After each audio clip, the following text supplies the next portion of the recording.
那夫君有没有想过，这日子过得越好，人就越有念想，越不知足？是啊，人不都是这样吗？好呢，总想过得更好；坏呢，也就听天由命。那夫君是怎么想的？我在想啊，这个造纸作坊、花露水作坊，还有棉花实验田，咱们一定要好好的经营下去。将来棉衣、棉袄、棉裤要是问世了，大唐的百姓冬天就不怕冷了。说句良心话，不管是自己赚钱也好，为国为民也罢，人活在这世上，不就活个轻松愉快吗？别人家咱管不了，咱们自己家的农户将来能过上更好的日子，那我就知足了。这才是过日子的话。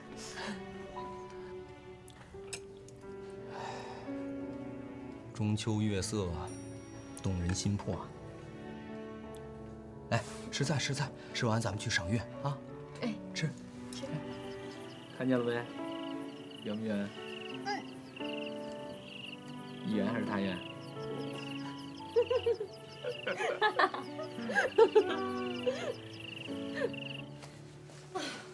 气死我了！怎么了？这云家的鸡怎么能下那么多蛋呢？下多少蛋啊？夫君，今天妾身跟二女去逛市集，正好看到他们家的下人在卖蛋，我就打听了一下，不得了，他们家养了300多只鸡，每天能下200多只蛋，那就是550文的收入，这一年下来就是200来贯啊，夫君，这比我账上的足足多了3、4成。这更邪乎的是，他们说他们家鸡10天里能下7只蛋，8个的也有呢。哦，那是有点奇怪啊。哎，跟我去鸡舍看看。哎，走。这怎么能让人家这么上风啊？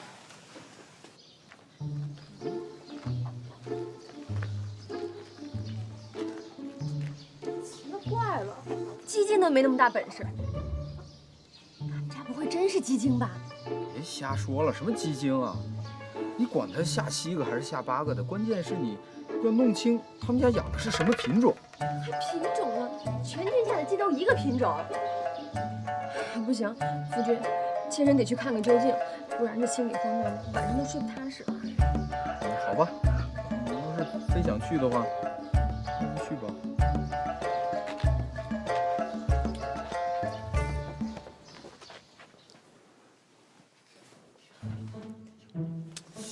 怎么了？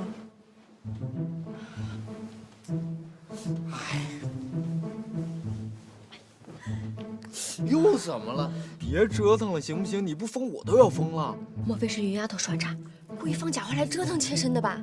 耍什么诈呀？你快睡觉吧，行不行？你想太多了，快。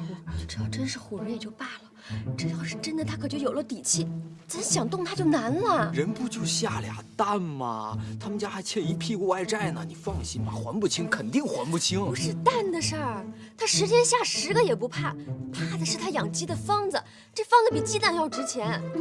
夫君，你想想，经咱这一折腾，附近光养鸡的就有多少家？他要是再学着咱弄一个饲料作坊，这一下就多了个进项，这还起钱来就快多了。人家挣钱，人家也得挣钱，人家还得生活呢，你不能不让人挣钱吧？那咱们也不能赔钱呀。咱没赔钱啊。那，哎呀，那怎么办？老天爷就不让云家倒台，你能怎么办？哎呀，算了吧，夫人。再说云家那丫头前后后也吃了不少苦，多少应该有点回报。咱们家独门的生意有个花露水作坊还不行吗？你垄断太多了会招来是非的，你就别计较了。这妾身本来就小肚鸡肠嘛，不像夫君那么大度。夫君不老说妾身小鼻子小眼。对呀，这小鼻子小眼多好看呢！我最喜欢小鼻子小眼。哇，睡觉了啊！哎呀，哎呦，愁死我！不扯了，不扯了。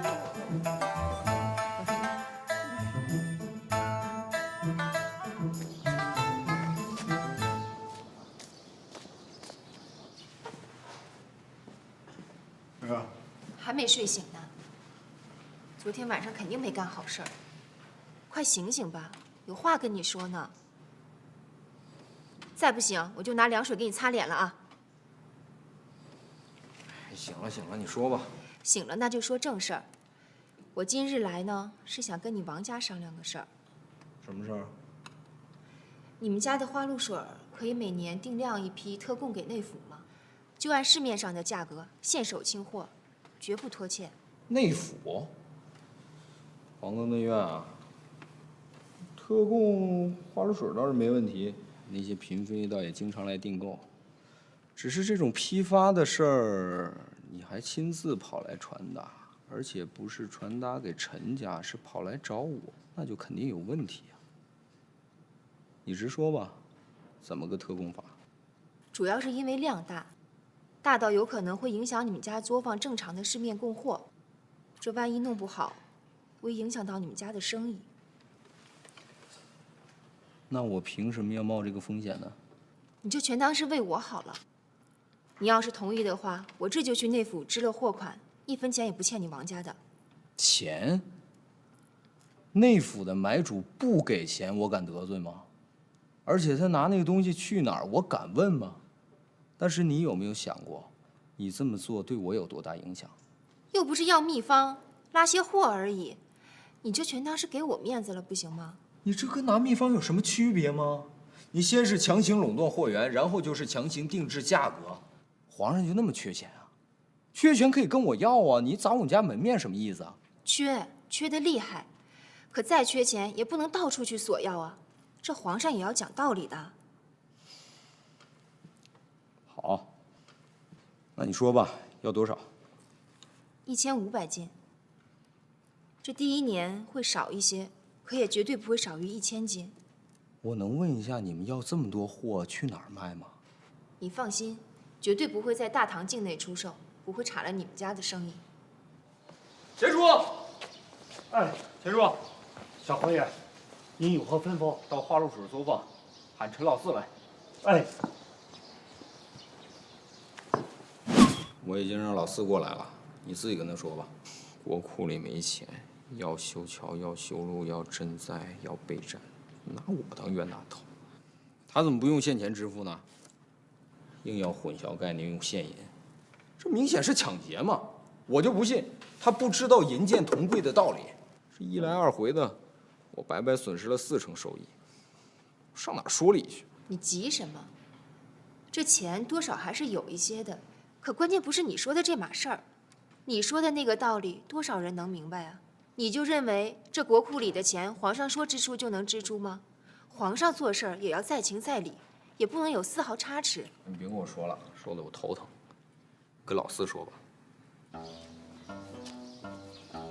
姐夫，哎，找我啥事儿啊？怎么一点礼貌都没有？你没看见公主吗？公主，到底啥事儿啊？我要忙死了。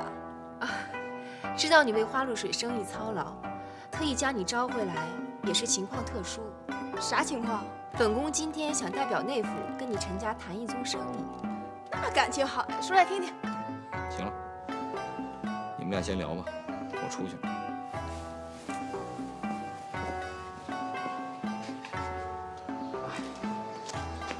夫君，公主来有何事啊？哎，别提了，到底什么事儿啊？看老四都来了，是不是跟作坊有关？咱们呐，被天下第1大奸商给算计上了。到底怎么了？你要急死我了！哎呀，别着急，看看老四能不能让这事儿有缓和。事情就是这样，我跟你姐夫商量过了，他的意思是想听听你的意见，你怎么看？这是好事儿呀！我靠，太嫩了吧！让人算计成这样，还很好。夫君所言甚是，这买卖对咱家花露水生意绝对是个致命的打击，我得进去给他拿主意。哎，等，看。这么说你是同意了？当然同意啊，但我有一条件，请说。这1000斤花露水得分6次交付，第1次交付的时间放在10月。这内务府这么照顾我家生意，我怎么着也得给一优惠。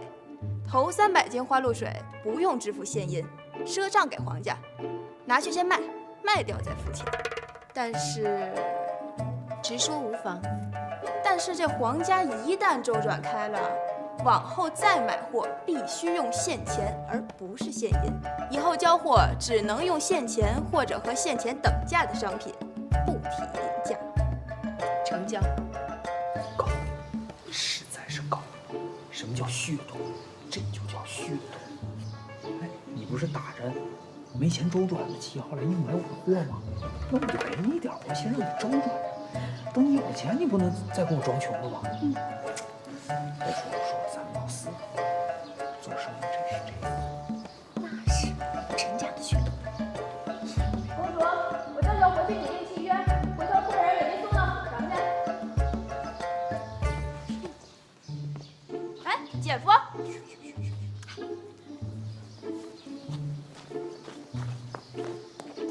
怎么样？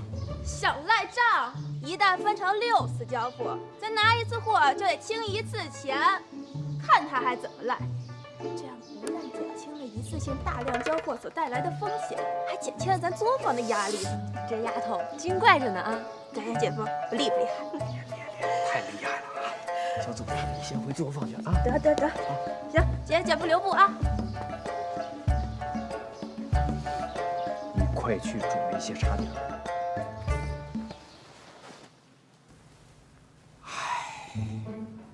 怎么样，谈妥了吗？装什么呢你？刚在外边你不都听到了？这陈家小女了不得，是个伶俐人。她今年多大了？也就16、17岁吧。怎么着？不许打我们家人的主意啊！我是想啊，如此聪明伶俐的姑娘，这乡间乡里的算是埋没了。从此以后，这黄姜花露水供奉的事儿，我就跟老四谈就行了，你就不便插手了，对不对呀，夫君？现在知道叫我夫君啦，我还以为你穿上衣服就不认人了。你这光天化日的就说这些混账话，羞死人了！谁让你打你夫君家的主意啊？来，再叫一声。